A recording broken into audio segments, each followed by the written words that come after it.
I just thought I'd add some sound effects as well, by the way. Go on. Is this going to be on par with like when we have balloons that pop up on the screen? Basically, but I have to get the mic close to this because it's very quiet. You mean your Coles microphone? That's it. Ooh! I mean, it doesn't look great on camera because it's just kind of like you're tapping the lower region. Well, you know, yeah.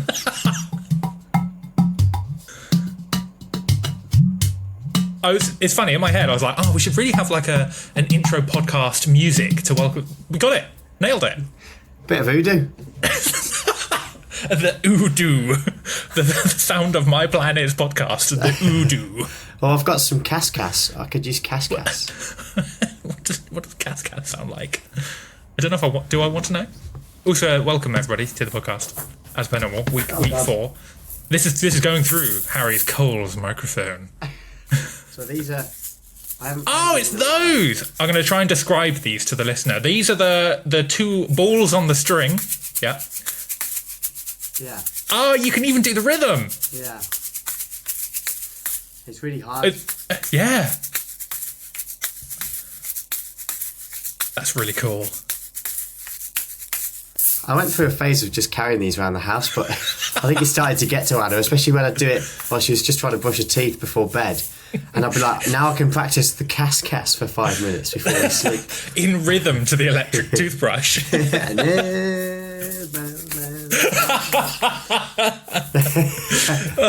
there incredible. We go. Yeah, bit of cas. I've got a Guiro as well. Nice. What? Yeah.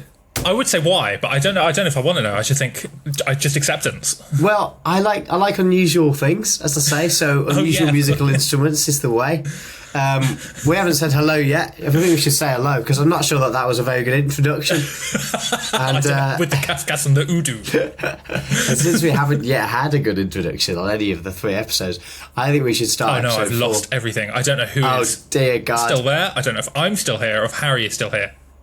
I'm here. There we go, and we're back. Oh my God! I think we should just. I don't know who got again. 2. Yes. No. So we should do an intro, yes, after that percussive. So, welcome everybody to episode 4 to My Plan Is Pod. Yeah. My name's Harry, and this is Harry. Brilliant. Look at me doing a full introduction. I know this is good. Have you been practicing this? It sounds like you've had a month off, taken June, and just really got some practice in. I've just sat here on Riverside staring at myself going, right, say this word. Right, say this. He's going to love this. You got a full-size printed cutout of me that you put in a different household. Just in the window. So I could just leave and be like, oh, look, it's Harry. Welcome to the podcast. Hello, Harry. How are you? With some animatronic mouth movements and stuff. Yeah, I'll run behind it and just like. You spent a lot of money on it, It's very important to me. I'm just going to quickly explain my voice. So I got what, in hindsight, I think was COVID while I was in America. Just happening to be on the busiest 3 days of the entire 19-day trip. Think of it as like a gift bag at the end of a party. Rather than a slice of cake, you just got some COVID and got some COVID, yeah. Yeah, I didn't even get any cake or maybe a little novelty kazoo. I just got ill. And I feel okay now, but my throat's a little bit funny. So, not even the Coles 4038 microphone is going to help me today. But I'm sure there are going to be lots of low mids that you'll want to cut out when you're EQing it. Lots of people long for that sort of style of voice, that low, rumble, hello. I feel like I should present a radio show, in a kind of sort of small town at 2 o'clock in the morning. You feel like you should present a podcast to a small audience at 9 a.m. on a Thursday. Yeah, definitely. That sounds good. We should do That's that. Why we're here. To someone you've only ever had 4 conversations with. 4 conversations? Yeah. So for context, obviously the people will be listening to this, I presume, the week after episode 3. But to us, recording this, it's been a month. And there's a lot to talk about. So this episode's very much catch-up-y.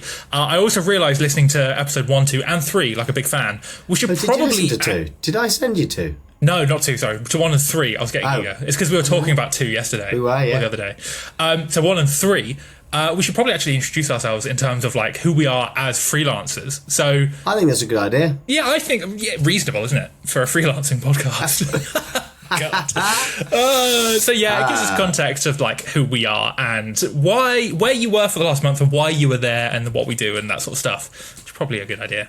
Yeah. Do you want me to go first then? Is that what you're getting at? I'm going to be a proper podcaster by saying this out loud. I'll go first, because then you can go first and then say where you've been for the last month and what you've been up to. And then I'll just talk about one story that I had at a gig that was a nightmare. Okay. So, Great plan. Great. Yeah.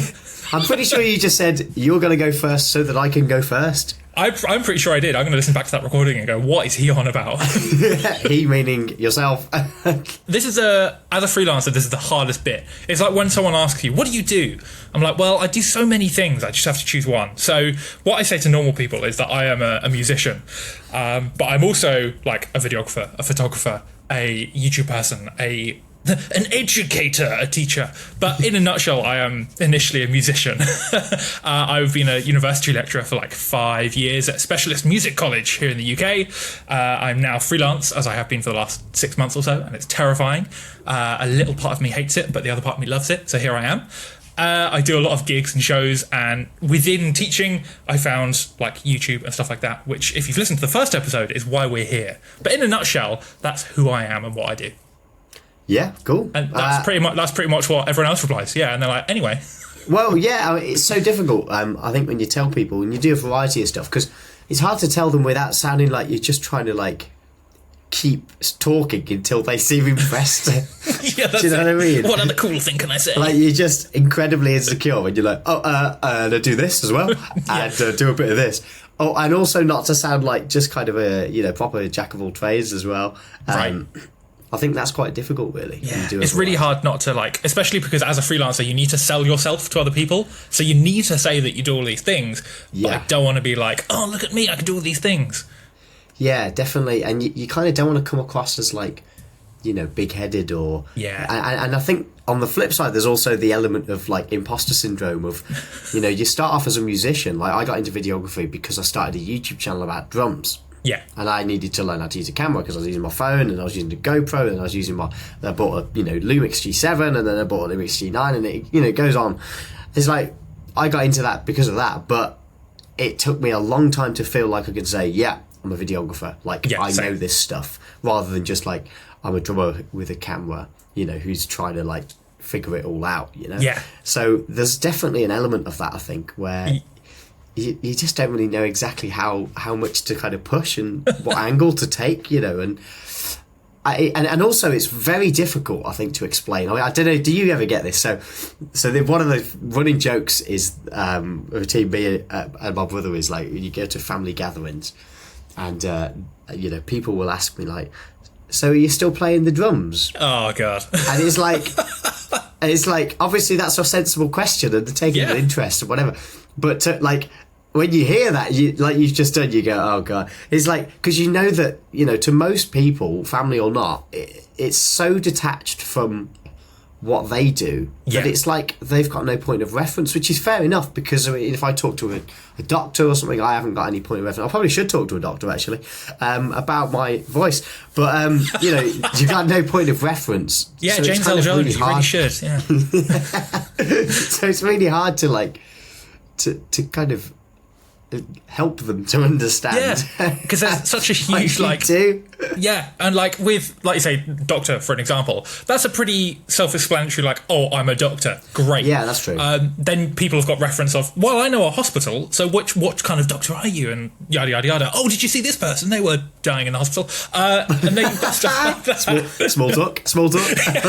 Yeah, great family gatherings. Did you see this person? They were dying happy 4th birthday. And it's like with a musician, there's so like, obviously we're a freelancing podcast, we're going to talk about all the stuff we do, but as a musician specifically, even like videography, stuff like that, there's such a wide scale of that where it's like, oh, I'm a musician, great, what instrument? Okay, cool. Is it a hobby? Is it a full-time career? Yeah. Okay, cool. Well, is that a full-time career but you're doing pubs and functions, or are you doing like the West End and pop gigs, and like it's all of that? Even there is because I know what music is. If you don't know music, it's like, well, how are the drums going? And like I still hit them. Yeah, exactly. And like, it's the idea that actually you might just decide against it one day. Like, you might have woke up one morning since you last saw them 12 months ago and have gone, actually, I thought I just wouldn't bother anymore, to be honest. That 15 years or so that I put in, I just thought, I've had enough of that. Let's do something else. Yeah. My name's Harry and I'm a magician. Yeah, so it's so hard to kind of, to angle yourself to, but yeah, I mean, I do a similar thing, really. I do gigs. I think, judging by your Instagram, you do more higher profile gigs, to be honest. Oh, thank you so much. And again, this is a difficult thing where I could normally, the smart, sensible person would be like, oh yeah, thank you, I do these gigs, but I just can't. I'm like, oh no, I don't, leave me alone. You just post the good bits on your Instagram, and I don't. I post the bits of me eating half a cold potato in a public convenience. But that's what makes you, Harry. That's the heights. No, we do quite similar work, I think. As I think you do more theatres, and I think you do more festivals. Yes. I don't know where we'll go with that. So that's it. Finn. And I do not do those. So yeah, we do similar stuff. I work as a videographer. I lead video production for a company that my brother runs called The Podcast Guys, who are based near London. And we do a lot of work all over the world, actually. In the last 12 months, we've done COP28 in Dubai. So just to pause you right there. So straight away, you've gone, I'm a videographer. Oh, I work in London. Like, I'm thinking of like the aunt that we haven't seen in many years. Yeah. Like ticking all the cool have you got boxes. the same one, have you? Oh god. You ticked like, I work in London. I do a cool thing, videography. Oh, I work worldwide. Oh, Dubai. Not only that, but it's green. Yeah. You've nailed it. So everything we've just said about imposter syndrome, like, where? Well, yeah. Well, I think you can make things sound as impressive or not as you want, can't you? And I'm not usually very good at making things sound impressive. I always feel like it's a bit weird to do that. And I don't know if that's an English thing. Is that an English thing? I don't know. I think I know a few boastful. Americans. I know. Look at me. Okay, here are your American chums. Okay, but I do find that. I know. Look at me. But they are a lot more like, this is what I do, and I'm like. Yeah. And I think it must be a little element of British culture to be like, oh no, oh Squire, no, stop it. I think you're right, definitely. But yeah, so as I say, we do stuff all over the world. So I was in America, basically filming podcasts and interviews at conferences. So I was in San Francisco for 2-day conference, and then I had some time in San Fran by myself, which was nice, like just some days off. Went climbing, had a look round, paid a load of money for some food that was alright. And then I flew to New York, where we were doing some other work, and then we went down to Orlando, Florida for another conference, and then back to New York for a third conference. So that was the trip, basically. Nice. And I got back last Friday. I left on the 9th of June, and I got back on the 28th of June. My big question. Just sorry to cut in again. I'm just going to keep doing it. How... I'm just thinking of the previous episode. How is your garden? My good sir. Would you like this drink while I'm at it? Yeah. Today we're sponsored by this trimmer. Manscaped. Manscaped, that's the one. Oh no, I missed the opportunity there. Somebody has commented on my YouTube channel. Have they? What have they said? Just seen live comment. I got some hate the other day. Did you? I did. That was me. Somebody has said, peace be upon you. Good. Could you please share with us? Great. That's what they said. I'm going to take I'm just going to say yes. What's yes. it about? I am currently sharing with you. Oh, sorry, does it go on? Could you please share with us a video explaining how to control the loop speed using value plus or minus? Thanks. So he's not... It does make sense. Okay. Anyway. It's not like some wise man at the top of a mountain has just commented. Could you please share? Could you please share with us? I don't know why I went sort of Eastern European there with Italian hand signals. I don't know what that variety of accents. I'm so aware that we're recording everything we're saying right now. So aware. Yeah. In my head went through like 4 different scenarios that I've been through. I'm like, nope, I'm going to save that for after we finish recording. Anyway, I'm going to look like a bad person. Anyway, no, this is making me sound worse. How is your garden? The garden is good.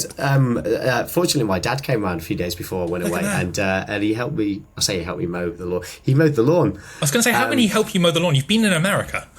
Yeah, no, before I went away. Oh, right, okay. Yeah. And he's also fixed the back gate, which is fitting again tomorrow. So we won't have any wild animals in the garden. Disappointing. Yeah, I know. The only problem is that we've got like a rose bush by the shed, and it started off as like, you know, when you pin it back with like a bit of wire, and it's just like a nice little rose bush that goes up the side of the I don't do that, but I just let them roam wild. But yes, carry on. Well, that's the problem. It's like sort of the day of the Triffids now. It's sort of taken over. I think there may be some small children sort of wrapped up in it somewhere. Maybe a couple of the deer that were in the garden a few weeks ago. They're now fully fledged adults. Yeah, adult deer that have lived on only the sustenance they could get from the surrounding leaves, but they haven't actually moved in 3.5 weeks. So I was talking about the children, but yes. Yeah, they're fully fledged adult human children. No. Anyway. So that's what I do. So that's videography. What else do you do? Because you haven't actually mentioned being a musician. Oh, yeah. Yeah, well, no, I have. Haven't I? About the gigs. Did you? I thought we went straight in with videography. Am I a terrible listener? I think I'm a terrible listener. Yeah. Better than the listeners we got. No. Can't. At least you exist. At least you respond. At least you respect me enough to... yeah. So basically, I do gigs, probably 2 or 3 a week, and I do shoots, which like I'm on today. I'm on a shoot today, filming a podcast. So, and then I do a lot of post-production as well. So I work from home a lot, and I try and balance practice and training at the gym and climbing with my editing, and spend my days forever feeling like I'm not doing enough. Oh, yeah. Of anything. Oh, yeah. Which is something I wanted to ask you about, actually, because I wondered how much of that you get. Every day. I think the difficult part of being freelance, especially coming from like when I was a lecturer, that was very clear. Here are the hours, you get paid for it. It's very like I get paid at the end of every month like a normal human being. And now going to freelance, I'm very aware of everything I do time wise. It feels like I have to do something that equals money. So, like, if I've done something that directly goes, cool, well, I've earned this much money, it kind of feels a little bit like, well, what have I done with my day? Which is a terrible way to think. Because there's stuff like the YouTube channel, for example, going great, is amazing, but that's not paying rent. Same with, like, we started this podcast, is amazing, and I really enjoy the conversation we sit down with. Less so with this, but it's like, I've made content, I've spent quality... Wait for it. Wait for it, Harry. I've spent quality time making stuff, but I'm very aware that right now, anyway, as episode 4, we haven't got any sponsors that's not earning us money. I'm not going to stop doing it. Haven't bloody released them yet. I know. And now we're never. Chance. Manscaped's on the phone over here. Yeah, Manscaped, stand down. He has been trimmed.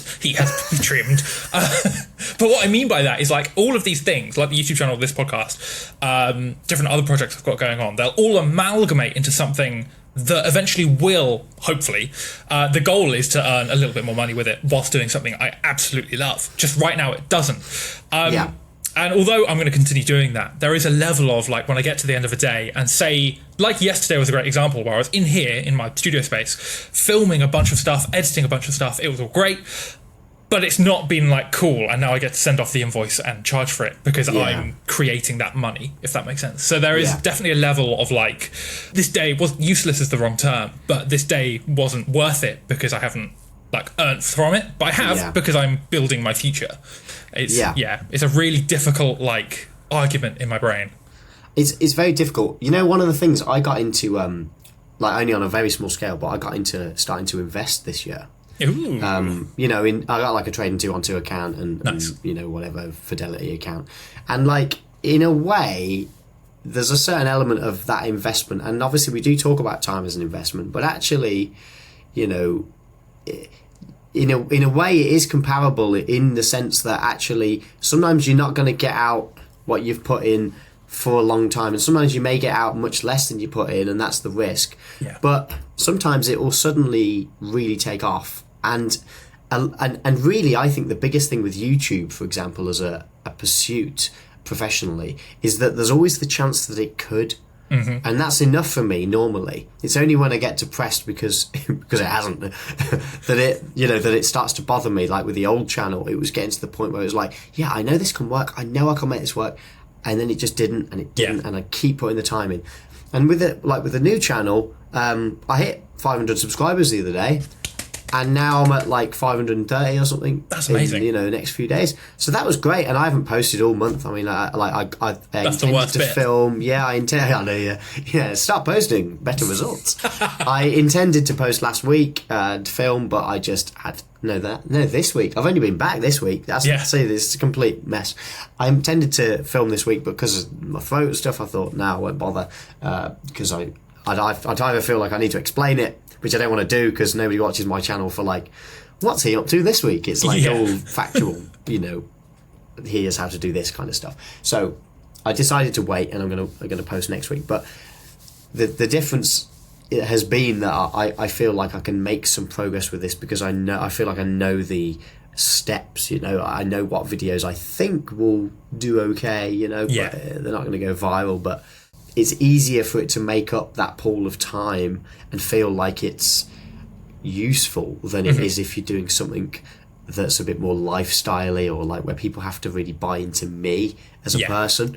If they have to buy into the content because the content tells them something they want to know, it's a lot easier to sell than like, I'm this person and I do this, and Yeah, exactly. And I always think of like the J curve, where it will just sort of flatline, get a little bit of traction, and that's, say, for example, we get to monetize the YouTube channel. Cool, little bit of traction, and then at some point it'll just curve and go up.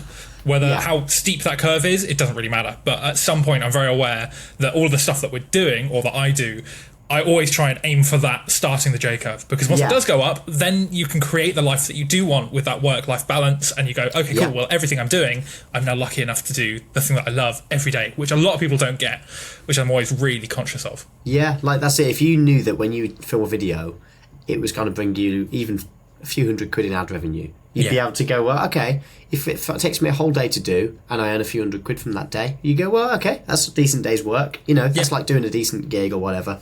Then it's a lot more justifiable. But it's very difficult, I think, when pretty much it's not going to bring in anything right now.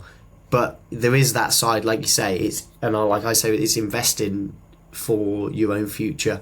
And you end up with this really unique skill set of just such a weird mix of stuff that you can do. And you never really know where that's going to take you, and you never know who you're going to meet from that as well. I always maintain one phone call can change your life, one person can change your life. It's exactly right. It is, isn't it? And just knowing that, I think, is enough to keep going a lot of the time for me.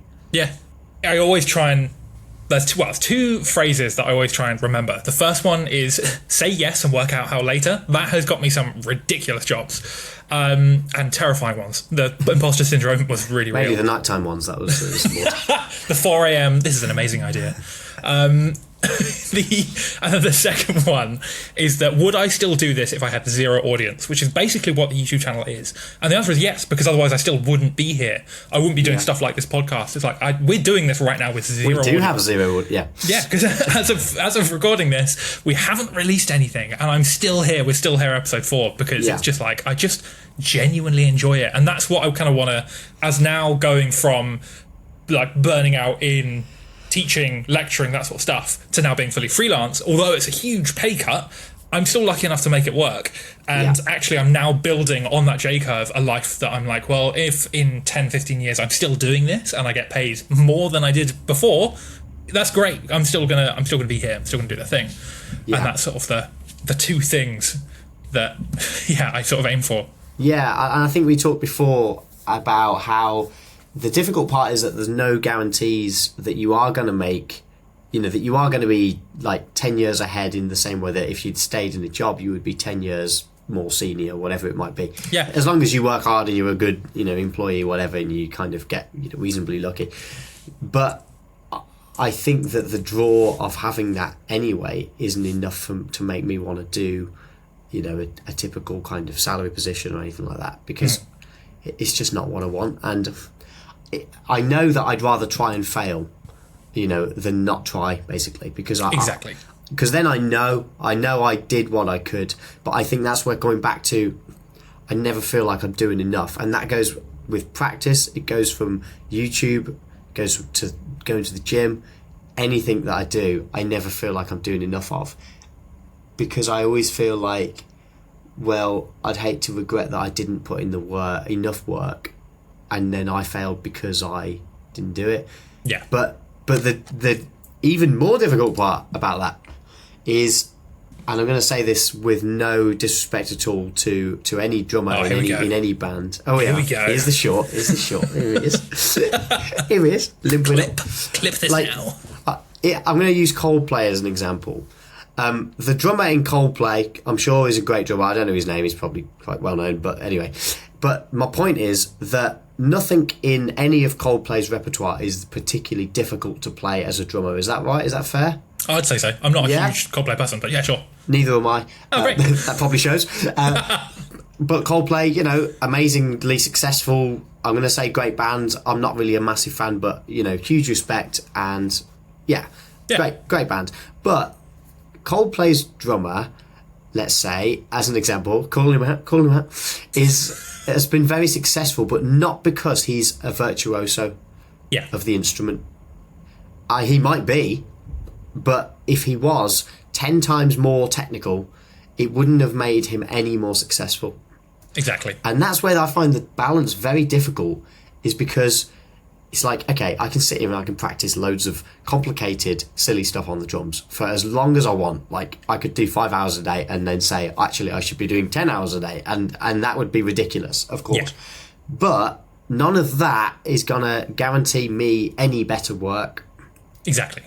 So whereas if you were a, sports person, you're training to be a professional athlete of some kind, then you would say that if you train more, the likelihood of you being successful is higher. Obviously, you've got to get to a certain standard of music anyway. To get gigs, you've got to be, well, I'll say that. You would like to think you've got to get to a certain standard to get to a certain level. But beyond that, there's so much of who you know, and there's so much of right place, right time, and so much that's out of your control, and all you can do is try and make it better by promoting yourself or by putting out videos or whatever it might be, that it makes it very difficult to see tangible ways of progressing. Do you see what I mean? Oh yeah, there's a massive element of self-confidence in the sense of you've, like, music specifically, but all freelance work I've done is you've got to be a great hang. It's like, if you're a terrible person, you're not fun to be around, then it's and you could be amazing, it's highly likely you won't get that gig over someone that's, say, mediocre, but it's just amazing to be around because like freelance specifically, you've got to hang around a lot of people for a long time. Definitely. Like, all my gigs is not to, again, this goes back to what we were saying earlier about the whole imposter syndrome thing, where it's like, well, clearly I know at some level people like being with me because I keep getting hired. And I'm terrible at the drums. I'm deliberately awful. Yeah. And it's just I'm always busy that day. I'm always busy. They always go, "Who do you know anyone?" I'm like, "Well, maybe me." But yeah, it's like he must have the same name. He must. We've had the T-shirts printed. There is a standard, but that's it. There's like all. If I was a terrible person, I wouldn't be where I am now, freelance wise, than I would be if I was the opposite of what I just said. Which brings me segueing beautifully on. Last week I remember saying about burnout. No, not burnout. I've already talked about that, maybe. About going to a specialist music college and being a lecturer and saying, no, you don't need to go to a specialist college. Yeah. Which I think sort of is talking about like all these sort of I say gigs, but in the sense of freelancing gigs rather than musician gigs, jobs, if you will. There's, like we said, the level of who is about who you know, how gigs you get. Everybody, Harry has just muted himself to cough, and I thought I'd bring that up because it was so good that you muted yourself to do that I thought I'd talk about it. Well, I didn't want to interrupt, but I like to just, but you ruined that.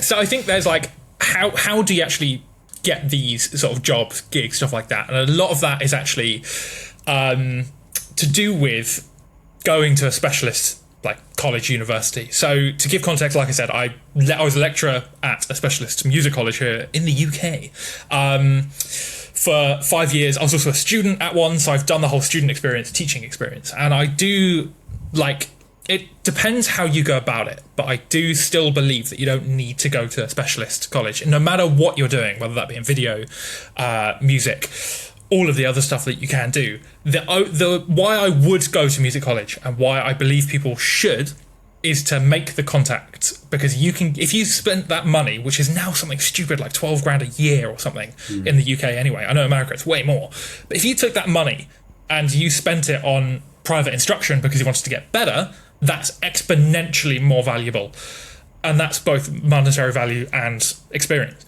But if you want to actually have a whole career in what you do, then music college is perfect, or any specialist college, because that's where all of the lecturers, all the teachers are industry professionals, and what you want to do is glue yourself to them. So what I did when I was a student there, I glued myself to the tutors that I knew were doing the thing that I wanted to do, and now I can say many years later that I'm lucky enough to dep for them.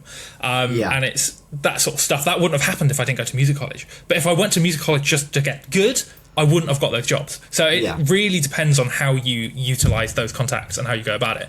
But I did mention that last podcast, so I wanted to clarify.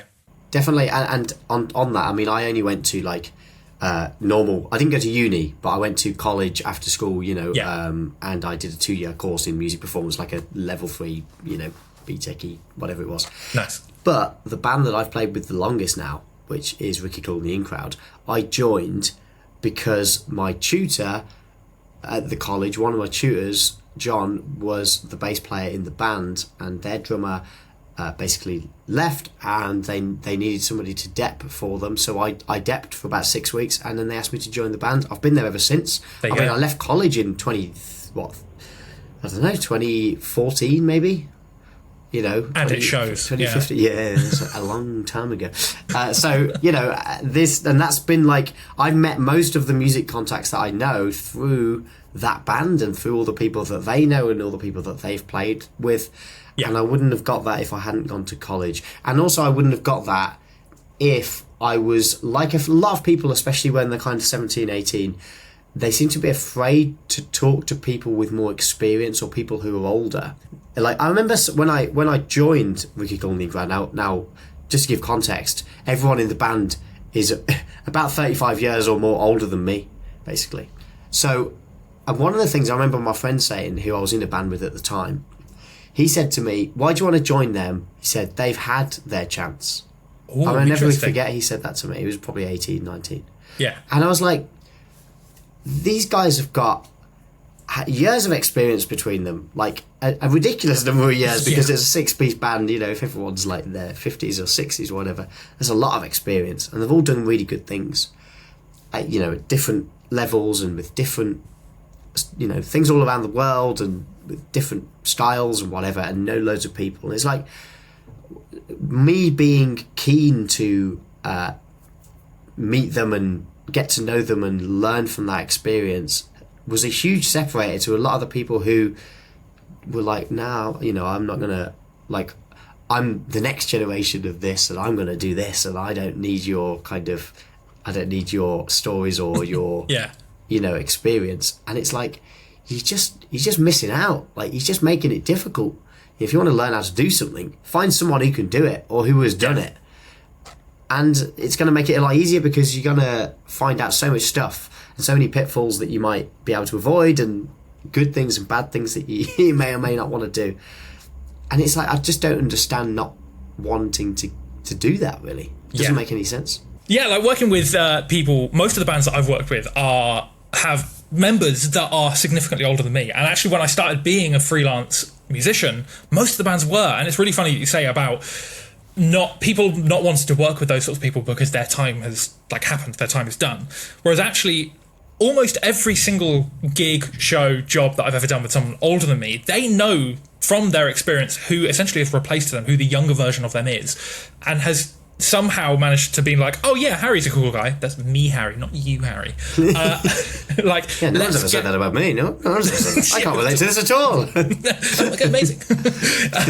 And they've gotten me a gig because of their experience of working with, bringing in a young person on their current gig that they've stopped because they're like, I've done with this now. Yeah. They know those people. They know who the next generation are. So it's really interesting hearing that there are people that are like, nah, don't work with someone older because their time is done. Whereas like Yeah. they're the wise, knowledgeable ones. Yeah, and also like there was no one I'd rather be on stage with than Ricky Cool. Like Ricky's, Exactly. he's in his 70s, and hopefully he won't mind me saying that. But like, there is nobody I've ever known who can get a crowd on side like he can. Nice. And it's like he's been doing it for like 50 something years, or however long he's been doing it. It's like, this is experience from thousands and thousands of gigs. And last week I saw on Facebook he was doing a gig with a band that had messaged him through his TikTok account, which he's got like, I don't know, 10, 15,000 followers on now. Wow. They'd messaged him, loving his videos, and said, we're playing local, would you like to come and join us? So he goes and does a gig with this band that he's met through TikTok. And it's like, I don't have a TikTok account that with any kind of following. It doesn't matter how old somebody is by any stretch to me. You find me somebody who really knows their craft. It's like, well, I don't see how there can be a better, person to learn from. It's just to give the other side of that. Actually, I think for me it also depends how they use that experience and what experience they have. Just to be the other side of the argument, I completely agree with you. Well, because I was just going to say a quote that that I heard that will back exactly what you've just said. Go on. My friend Ted said once, have you got 20 years experience, or have you got 1 year's experience 20 times? Nice. And it is that, isn't it? So some is. people get to a plateau and they just don't. Yeah. They just don't go any further with it. And that happens sometimes, and that's fine, as long as that's what they want. I don't trying to dig myself out of a hole. I think that's a good place to start wrapping it up. Right, bye. We should probably actually talk about should we talk about next week? We're doing this live for the listeners. How we got essentially where we are, in the sense of like we've talked It won't what take we very did. long. Yeah. Well, Next week's special 5-minute episode. But that'd be amazing. But like you say, and you very kindly said earlier, like I do some high profile gigs. Like I was with Scouting for Girls over the weekends. Oh, and wow, that was a cool. mental thing. band. Which I'll The band. the band, not like just stop it. We're recording our voices. Harold, no. Girls, not gulls. Gulls. Scouting for The Gulls. seabird. The tribute to Seaside. Anyway, Scouting for Girls, the band. Shouting at gulls, were you, on the weekend? Anyway, keep trying to keep this on track, Harry. Like how I got to that, I was the band playing after them, so I wasn't with them. But the fact that I could do that to a couple of thousand people was ridiculous, and that sort of stuff. And like, I've got loads of contacts in the West End, so if anyone's checked out the YouTube channel, they'll see that I'm talking to a bunch of West End people, and it's all this stuff. And it's like, it's all good and well me doing that, but how does West I get End that? gulls. Shut up. It's all good and well me doing that, but it's like, how did I get there? Same with like, how did you end up going to America? And then obviously, I still need to actually hear how the trip was. So we'll talk about that on the next episode, I think. Yeah. Great. Gulls on film. So where can they find you, Harry? Who run the world? Gulls. Gulls. Oh my God. Harry, where can the people find you? I'm on Instagram at Harry Weston C, if they want to have a go at that. Nice. And they can I find say have me. a go. I don't know what they're going to do on there. No, keep it that. Have a go, everybody. Have a go. Have a little play on that. Copy the name. Have a go. And if you want to find me, Harry Youngart _drums on Instagram, or Drum Electric, which is a great name, apparently. Great name. Great name. Love that name. It's better than mine. Right. Bye, everybody. Thanks for listening. See you next week. Goodbye. Gulls.